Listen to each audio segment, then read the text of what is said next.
कहानी की शुरुआत होती है एक बूढ़े आदमी को दिखाते हुए। इनका नाम मिल्टन है। इनकी उम्र करीब 80 साल है। अपनी वाइफ की मौत के बाद से वह अकेले रहते हैं। उनका बेटा तो घर छोड़कर जा चुका था। अब एक बेटी थी जो उनका ख्याल रखती थी, उनकी हर चीज में मदद करती, लेकिन अक्सर इन सब से वह भी काफी परेशान हो जाया करती थी। बात करें मिल्टन की तो अक्सर शहर के काउंसिल मीटिंग में जाया करते थे और हर बार अपने घर के सामने एक रोड बनाने की रिक्वेस्ट किया करते थे, लेकिन हमेशा उनकी रिक्वेस्ट को रद्द कर दिया जाता था। लेकिन उनकी बेटी जब घर आई तो उन्हें पूरे महीना का खर्चा देती है। साथ ही यह भी कहती है कि आपको दिमाग के डॉक्टर के पास जाकर चेक करवाना चाहिए, क्योंकि आप धीरे धीरे चीजों को भूल रहे हैं, जिस पर मिल्टन ने साफ साफ मना कर दिया, जिस पर उनकी बेटी भी ज्यादा बहस नहीं करती और उनके लिए खाने का इंतजाम करके वहां से चली जाती है। इसी रात मिल्टन जब सो रहे थे तो उनके घर के पिछले हिस्से से आवाज आने लगती है, जो कि काफी जोरदार आवाज थी।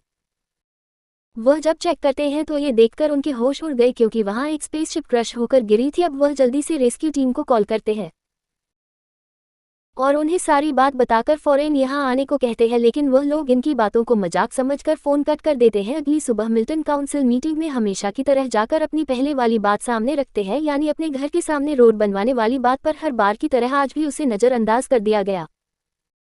शाम को जब अपने घर पर था तो घर की पिछली साइड में उसे फिर से आवाज आने लगती है। उसने दोबारा जाकर देखता तो वहां पर एक जख्मी एलियन को देखता है, जिसका रंग सफेद था और वह नीचे पड़ा हुआ था।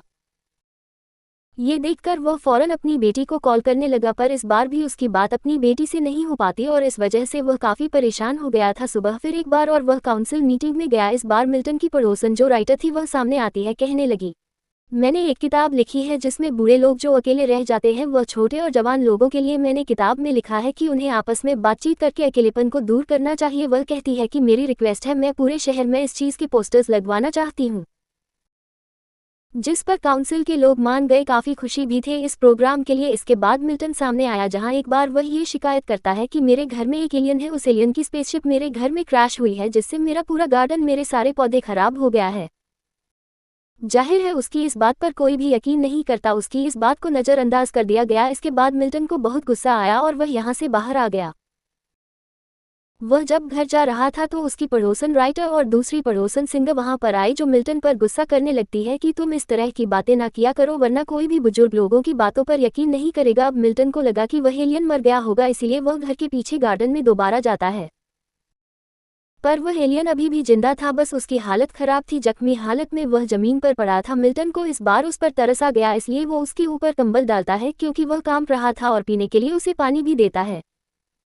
अगली सुबह मिल्टन ने देखा कि वह एलियन कंबल ओढ़कर का घर के बाहर बैठा हुआ है, जो देख के मिल्टन उसे इशारा करके अपने घर में आने की दावत देता है और उसको अलग अलग खाने की चीजें देता है, ये सोचकर क्योंकि वो काफी वक्त से भूखा है तो खा लेगा। लेकिन वह एलियन सब में से सेब का सिर्फ एक स्लाइस ही उठाकर खाता है। इससे मिल्टन को लगा कि जरूर इसे एप्पल पसंद है। सुबह स्टोर जाकर उसके लिए ढेर सारे एप्पल खरीदता है। कैशियर को वो बताता है, जानते हो कि ये सब एप्पल्स मैं एक एलियन के लिए खरीद रहा हूँ, उसे यह काफी पसंद है। जो सुनकर कैशियर को भी काफी हैरत हुई, वह भी मिल्टन को पागल ही समझ लेता है। घर आने के बाद मिल्टन टीवी पर खबरें देखने लगता है, जहां बताया जा रहा था कि आसमान से धरती की तरफ एक चीज आती देखी गई है। बाद में पता चला कि वह एक एलियन की स्पेसशिप है, जिसे पुलिस हर जगह ढूंढ रही है। इस वक्त मिल्टन अखबार भी पढ़ रहा था, इसलिए इस खबर पर उसका ध्यान नहीं जाता। अभी यहाँ एलियन भी आ गया, जिसकी हालत पहले से काफी अच्छी हो गई थी, और उसे देखकर मिल्टन काफी खुश हो जाता है। वह एलियन को अपना पूरा घर दिखता है, यहाँ तक कि उसे एक अलग कमरा दे देता है ताकि वह आराम से रह सके। फिर वो उसे अपनी फैमिली के बारे में बताने लगता है कि मेरी वाइफ की मौत हो गई है, इसके बाद से मेरा बेटा घर छोड़कर चला गया था, जो कि अब कैलिफोर्निया में रह रहा है, और मेरी बेटी भी कभी कभी आ जाती है। इसके बाद मिल्टन टीवी देखने लगा। वह अपना पसंदीदा डांस प्रोग्राम देखने लगे और एलियन को भी देखने को कहता है, ये कहकर कि तुम्हें ये बहुत पसंद आएगा। लेकिन मिल्टन की बेटी जब स्टोर में सामान खरीदने गई तो कैशियर ने उसे बता दिया कि तुम्हारे डैड एलियन की बात कर रहे थे, उनका कहना था कि मैं ये एप्पल्स एलियन के लिए ले रहा हूँ। ये बात सुनकर जाहिर है उसे भी काफी अजीब लगा, इसलिए वह आधी छुट्टी लेकर अपने डैड के घर गई। उनसे कहती है कि आप दिमाग के डॉक्टर के पास जाना चाहिए अपना चेकअप करवाने। इस बार मिल्टन वैसे ही हाँ बोल देता है, जिस वजह से उसकी बेटी वहां से चली जाती है। तभी मिल्टन के पास पड़ोसन राइटर की कॉल आई। वह कहती है कि मुझे तुम्हारा प्रिंटर इस्तेमाल करना है। इस पर मिल्टन कहता है कि हाँ कर लो, घर आ जाओ तुम। इसके कुछ ही देर के बाद राइटर घर आ जाती है। वह जैसे ही कमरे में गई तो वहां वह एलियन को बैठा हुआ देख लेती है, वो भी काफी चौंक जाती है। अब मिल्टन उसे घर के पिछले हिस्से में लेकर गया। बताता है कि देखो यह इसकी स्पेसशिप है और उस दिन मैं झूठ नहीं कह रहा था, मेरे घर में एलियन है, यह उसी दिन ही आया था। राइटर को भी वह एलियन काफ़ी मासूम लगता है, उसे अंदाजा हो गया था कि ये मुझे कोई नुकसान पहुंचाने वाला नहीं है। इसीलिए वह मिल्टन से कहती है कि हमें कैसे भी करके इसे गवर्नमेंट से छुपा कर रखना है, क्योंकि गवर्नमेंट के लोग एलियंस पर दुनिया भर की रिसर्च उल्टा सीधे एक्सपेरिमेंट करते हैं, पता नहीं वह इसके साथ क्या सुलूक करेंगे। इस पर मिल्टन भी मान जाता है। फिर राइटर की दोस्त जो उनकी पड़ोसन भी थी वही ये देखकर सोच में पड़ जाती है कि राइटर की गाड़ी मिल्टन से घर के बाहर क्यों खड़ी है। उसे समझ नहीं आ रहा था कि आखिर वो उसके घर गई ही क्यों थी। अब दिखाया गया कि गवर्नमेंट पूरी कोशिश कर रही है कि कैसे भी करके वह उस एलियन की स्पेसशिप को खोज निकाले। इस बार उनके साथ एफबीआई भी शामिल हो गई और अब ऐसे ही कुछ भी दिन गुजर जाते हैं, एलियन आराम से मिल्टन के साथ रहता है। एक दिन मिल्टन नोटिस करता है कि एलियन ने काफ़ी पेजेस पर बिल्लियों की ड्राइंग बनाई है और हर एक पेज पर 7 बिल्लियां बनी हुई थी। मिल्टन को लगा कि एलियन ने यह मेरे लिए बनाई है, इसलिए वह काफ़ी खुश हो गया। अब जब वो बाहर गया तो देखता है कि एलियन अब बिल्कुल ठीक हो चुका है और इस वक्त वो अपने स्पेसशिप को ठीक करने की कोशिश कर रहा है ताकि वो वापस अपने प्लेनेट सैयारे पर चला जाए जो उसका घर है। अब अगले दिन मिल्टन अपनी बेटी के साथ दिमाग के डॉक्टर के पास जाता है। यहाँ डॉक्टर उसका टेस्ट लेती है और कई सारे सवाल करती है, लेकिन वह सभी सवालों के गलत जवाब देते हैं। मिल्टन के डॉक्टर के पास जाने की वजह से, क्योंकि एलियन अकेला था, इसलिए राइटर उसके पास जाती है, उससे बातें करने लगती ताकि वह बोर ना हो। बातों बातों में राइटर उसे बताती है कि मेरी बेटी दूसरे शहर में गई है, उसका बेटा हुआ है जो बहुत प्यारा है, लेकिन मैंने उसे अभी तक नहीं देखा। इस बात से मुझे बहुत बुरा लग रहा है। उधर डॉक्टर मिल्टन के भूलने वाली बीमारी और एलियन वाली बात सुनकर कहती है कि इनकी दिमागी हालत काफ़ी ख़राब है, ऐसा ही चलता रहा तो इन्हें कुछ भी याद नहीं रहेगा। इन्हें अपने साथ एक असिस्टेंट रखना चाहिए जो इनकी देखभाल करे, या फिर इन्हें नर्सिंग होम चले जाना चाहिए ताकि वहाँ इनका अच्छे से ख्याल रखा जाए। मिल्टन को काफ़ी बुरा लगा, इसलिए वह अपनी बेटी को काफ़ी बातें सुनाकर वहाँ से चले जाते हैं। घर आने के बाद राइटर उसका हाल चाल पूछती है और कहती है कि क्या बना, तुम चेकअप करवाने गए थे? पर क्योंकि उनका मूड काफ़ी ख़राब था, इसलिए वह बिना कोई जवाब दिए अपने कमरे में चले जाते हैं। मिल्टन काफ़ी परेशान था, उसे इस बात का अफसोस हो रहा था कि मेरे बच्चे किस तरफ मुझसे बर्ताव कर रहे थे। एक तो मुझे टाइम भी नहीं देती, ऊपर से मुझे पागल समझ रही है। कुछ देर के बाद मिल्टन एलियन से बातें करने लगा और कहता है कि मेरे ख्याल से मैं एक अच्छा डैड नहीं हूँ, क्योंकि मेरे बच्चे मेरे से किसी भी तरीके का रिश्ता नहीं रखना चाहते। उन्होंने मुझे बिल्कुल अकेला छोड़ दो दिया। एलियन ये सारी बातें काफ़ी गौर से सुन रहा था, पर अभी तक उसने एक बात तक नहीं की थी, यानी कि वह बोला ही नहीं था। इसी रात मिल्टन फिर एक बार अपनी बेटी को कॉल करता है ताकि उसके साथ अपने रिश्ते को ठीक कर सके। साथ ही वह उसे अपने बारे में बताता है कि मैं कैसे अपनी ज़िंदगी गुजार रहा हूँ और किस तरह मेरी बेटी मेरी मदद करती है, मेरा ख्याल रखती है। पर उसका बेटा इस बार भी कोई जवाब नहीं देता और फ़ोन काट देता है, जिस पर मिल्टन को काफ़ी बुरा लगा। अगले दिन राइटर एलियन के लिए एक टी शर्ट लेकर आती है और उसका नाम जूल्स रखती है। अब सिंगर अपने घर में खबरें देख रही थी जिसमें बताया जा रहा था कि जो भी ऊपर से गिरे एलियन शिप के बारे में बताएगा उसे इनाम दिया जाएगा। उसके दिल में ख्याल आया कि ये मैं पाना चाहती हूँ। वह सोचती है कि मिल्टन ने भी एक बार कहा था एलियन की स्पेसशिप क्रश हुई है, इसलिए चुपके से उसके घर के अंदर जाती है जहां वह मिल्टन राइटर के साथ एलियन को बैठा हुआ देखती है। वह जब सामने आई तो वो लोग उसे भी घर के अंदर बुला लेते हैं, लेकिन मिल्टन को उसका अंदर आना पसंद नहीं आता। इसके बाद मिल्टन एलियन यानी जूल्स की बनाई हुई ड्राइंग दिखाता है, जो देख सिंगार कहती है कि शायद वह ड्राइंग के जरिए तुमसे कुछ कहना चाह रहा है। उधर एफबीआई में स्पेसशिप को ढूंढने के लिए अपनी खोज काफ़ी तेज कर दी थी। अगले दिन सिंगर भी जूल्स से मिलने आई। वह उसके लिए गिफ्ट के तौर पर एक टी शर्ट लाई। वह एलियन से बात करने लगी, इसे भी एलियन काफ़ी पसंद आया था। उधर राइटर के पास एक लड़के की कॉल आई जो उसके प्रोग्राम के पोस्टर्स देखकर उससे मिलना चाहता था। इस बार राइटर काफ़ी खुश हो गई, वह उसे अपने घर आने की दावत देती है। सिंगर भी एलियन को अपने बारे में बताती है कि मैं क्योंकि सिंगर हूँ तो मैं काफ़ी अच्छा गाती हूँ, जब मैं दूसरे शहर में थी तो मैंने वह सारे गाने गाए। उधर वह लड़का राइटर से मिलने घर आया। जब वह दोनों बातें कर रहे थे तो लड़का वॉशरूम को जाने को कहता है, जिस पर लेखक उसे अपने कमरे में जाने का इशारा करती है। उसे काफ़ी देर हो गई थी, लड़का वापस नहीं आया, इसलिए वह अब खुद जाकर चेक करने लगती है। देखती है कि वो मेरे कमरे में चोरी कर रहा है। वह घबरा गई, जल्दी से भागती है पुलिस को कॉल करने के लिए, लेकिन वह लड़का राइटर को ही पकड़ लेता है। इसके ऊपर बैठकर उसे मारने लगा। हालांकि जुलूस मिल्टन के घर पर था, पर वह सारी चीज़ महसूस कर लेता है। उसे ख्याल आने लगते हैं कि कोई लड़का राइटर को मार रहा है, इसीलिए वह राइटर की मदद करने लगा। वह लड़के के दिमाग से अपने दिमाग को कनेक्ट करता है और फिर अपनी ताकतों से उसके सर को ब्लास्ट कर देता है।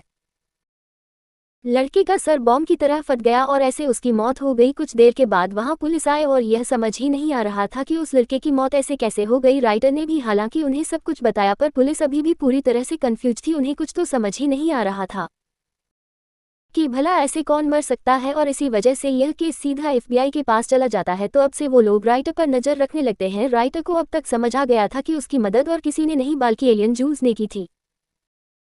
इसीलिए वह मिल्टन के घर आकर सीधा एलियन के पास गई, रोती रोती उसके गले से लग जाती है, उसका शुक्रिया अदा करती है कि तुमने मेरी जान बचाई। अगले दिन जब मिल्टन स्टोर में गया तो वहां उसकी बेटी अपनी डैड से मिलने आई। वह मिल्टन से पूछती है, डैड आप इतने सारे एप्पल्स क्यों खरीदते हैं, पर वह उसे इग्नोर करके वहां से चले जाते हैं। अब जब ये चारों खाना खा रहे थे तो वहां अजीब सी बदबू आने लगती है। वो बाहर जब चेक करने जाते हैं फिर उन्हें पता चलता है कि एलियन मारी हुई बिल्ली अपने साथ लाया है, जिससे वो लोगों ने यह अंदाजा लगाया इसी वजह से एलियन को 7 बिल्लियां चाहिए थी। इसलिए जूल्स हर पेज पर 7 बिल्लियां बनाता है। एक मरी हुई बिल्ली तो जूल्स ले आया, अब इन्हें 6 और बिल्लियां चाहिए थी।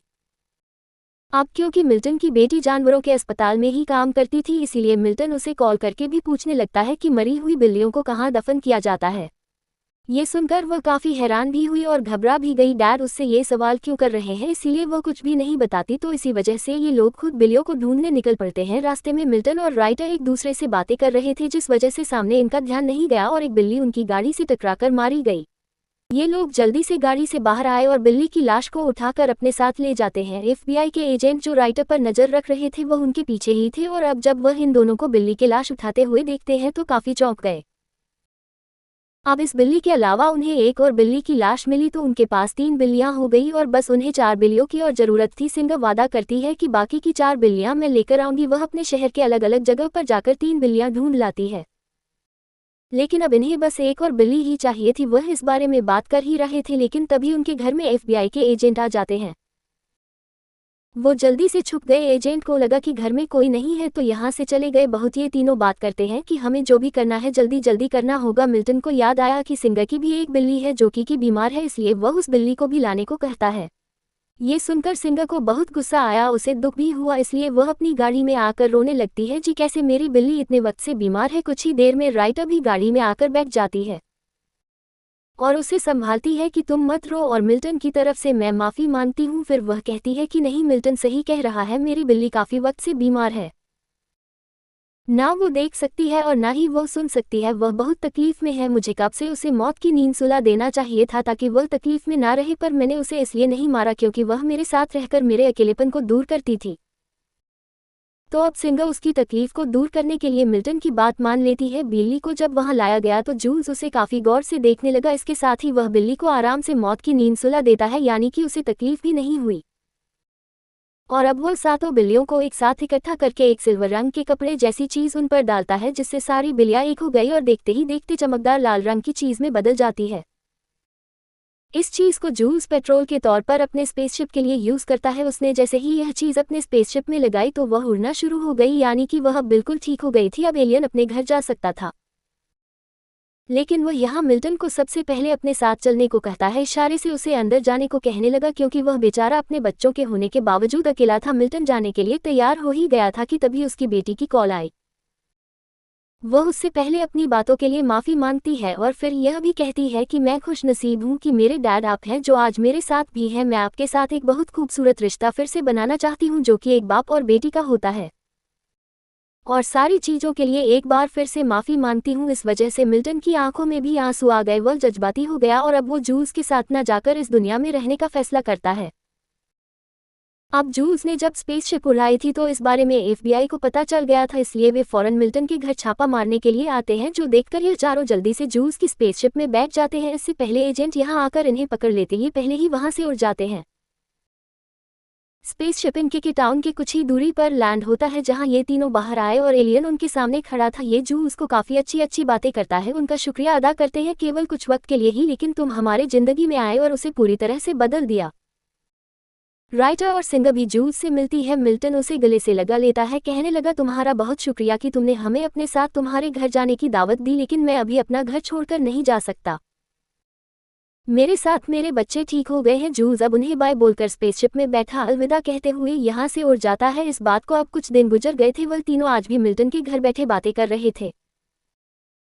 क्योंकि एलियन की वजह से इनकी इतनी दोस्ती काफ़ी अच्छी हो गई थी। ये तीनों बुजुर्ग हैं तो अब इन्हें अकेलेपन का एहसास नहीं होता था। यह अक्सर एक दूसरे के साथ रहते हैं, अक्सर घूमने भी जाया करते थे क्योंकि इन्हें एक दूसरे की कंपनी में रहना बहुत पसंद है। राइटर एक दिन कहती है, पता नहीं जूस को हम लोग याद भी होंगे या नहीं।